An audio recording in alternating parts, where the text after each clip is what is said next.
कुरुक्षेत्र में तो जाके मिले हैं।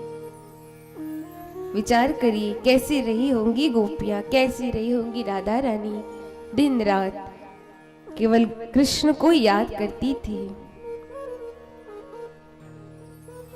संतों की वाणी से मैंने सुना है, किसी ग्रंथ में नहीं पढ़ा, कि जब हमारी राधा रानी को शरीर त्यागना था तो राधा रानी कृष्ण से मिलने के लिए गई द्वारिकापुरी। भगवान उस समय द्वारिकाधीश बन चुके थे। तो द्वारिका के बाहर जाके राधा रानी बैठ जाती है। तो ठाकुर जी को पता चला तो भगवान लुकते छिपते राधा रानी से मिलने आए। देखा राधा रानी केश खोले नेत्र को नीचे करके बैठी है। भगवान देखकर प्रसन्न हो गए। कहा, कैसी हो राधे? राधा रानी ने कुछ नहीं कहा। बोले, कब आई? बोले, अभी अभी आई। पूछती है राधा रानी, कैसे हो कृष्ण, कैसे हो द्वारिकाधीश? जैसी कृष्ण कहा ना सज्जनों, भगवान को बहुत धक्का लगा, क्योंकि अब तक राधा रानी केवल कृष्ण को कान्हा कान्हा, कन्हैया कन्हैया, ब्रजवासी केवल कृष्ण को कन्हैया और कान्हा बस यही कह के पुकारते। आज पहली बार राधा रानी ने कन्हैया को कृष्ण कहा। सुन के भगवान को बड़ा धक्का लगा। भगवान ने कहा, हे राधे, तुम तो मुझे कृष्ण ना कहो, तुम तो मुझे द्वारिकाधीश ना कहो, मैं तो आज भी तुम्हारे लिए वही कान्हा हूँ। राधा रानी बोली, नहीं नहीं, अब तुम कान्हा कहाँ रहे, अब तो तुम द्वारिकाधीश हो गए हो। कान्हा होती ना तो सुदामा को तुम्हारे पास आना नहीं पड़ता, बल्कि तुम सुदामा के पास जाते। तुम कान्हा कहाँ रहे?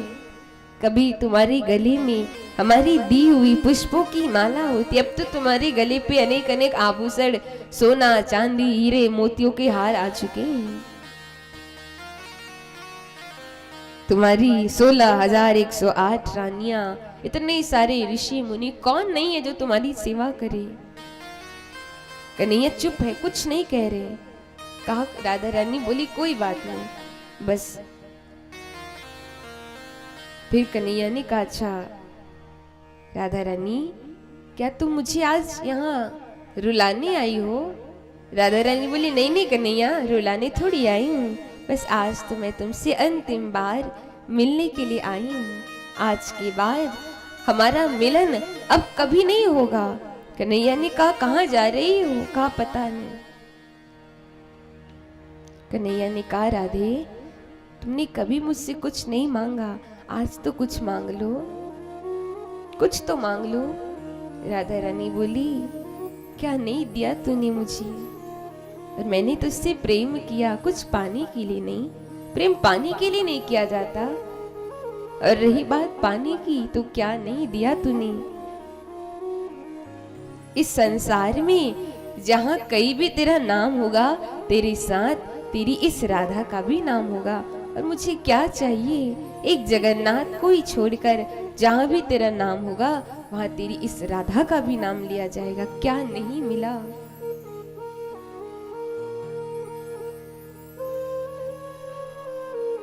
बस इतना याद रखना कन्हैया, भली तुम्हारी 16,000 रानियां क्यों ना आ जाए, पर ब्रज जैसा प्रेम, ब्रज जैसी प्रीति तुम्हें कहीं नहीं मिलेगा। हम ब्रजवासियों ने तुझे जो प्रेम दिया है ना, उतना प्रेम तुझे कोई नहीं दे सकता।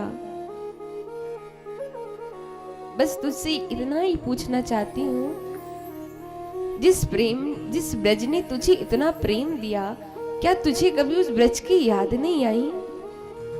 माँ यशोदा, नेत्र दिखना कम हो गए। मैया रोज कहती है, मेरा लाला आया क्या? जिन गायों को तुम चराने जाते थे, उन गायों ने खाना पीना तक त्याग दिया है। क्या तुम्हें कभी उस ब्रज की याद नहीं आई?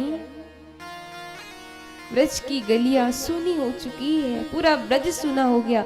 क्या कभी उस ब्रज की याद तुम्हें नहीं आती? भगवान के नेत्र सजल हो गए। कहा, तुम तो आज मुझे रुलाने ही आई हो। कहा, रुलाने नहीं, बस तुमसे अंतिम बार आज मिलने आई हूं। तुमने कहा कुछ मांगो। आज जब से तुम गए हो ये बंशी नहीं बजाई, क्योंकि जब भगवान मथुरा गए भगवान ने अपनी बंशी वृंदावन छोड़ी थी, क्योंकि भगवान कहते हैं कि मैं बंशी उस मथुरा में किसके लिए बजाऊंगा, कौन है जो मेरी बंशी की आवाज सुनेंगे। ये बंशी तो केवल मेरी गोपियों के लिए है, वह कौन मेरी गोपियां, किसके लिए बजाऊं। इसलिए भगवान अपनी बंशी वृंदावन में छोड़ के आए थे।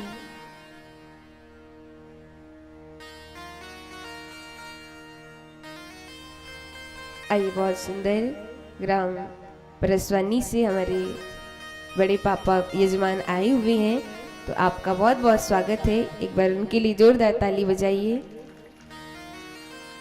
परसवानी नहीं, सकलूर से, क्षमा, सकलूर।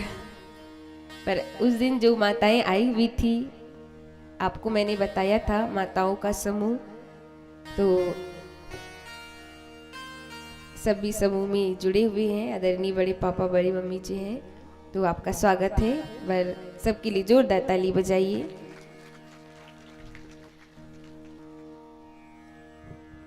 तो आज राधा रानी कहती है, कृष्ण तुमने कहा कि कुछ मांग लो, बस एक बार चाहती हूँ कि तुम इस वंशी को बजा लो। जब से गए हो कभी हमने तेरे मुख से वंशी नहीं सुनी, बस एक बार इस वंशी को बजा दो।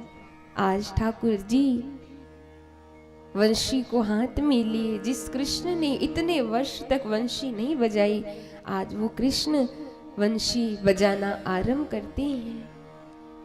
जैसे वंशी बजाना आरंभ किया, आज श्री राधा रानी वंशी की आवाज सुन के मंत्र मुग्ध हो गई और अपने आप को गोविंद में समाहित कर लिया। और तब से कहते राधा रानी ने कभी वंशी नहीं बजाई, भगवान ने कभी वंशी नहीं बजाई। संतों का भाव, भगवान 100 वर्ष के बाद ब्रजवासियों से मिले थे।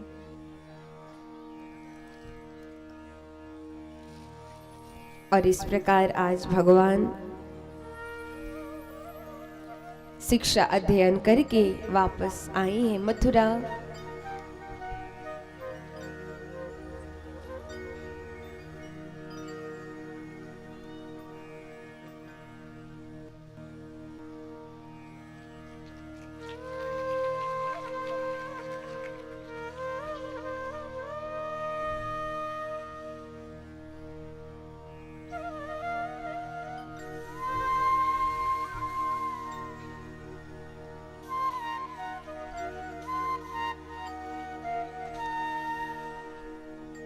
बोली बाल कृष्ण लाल की जय।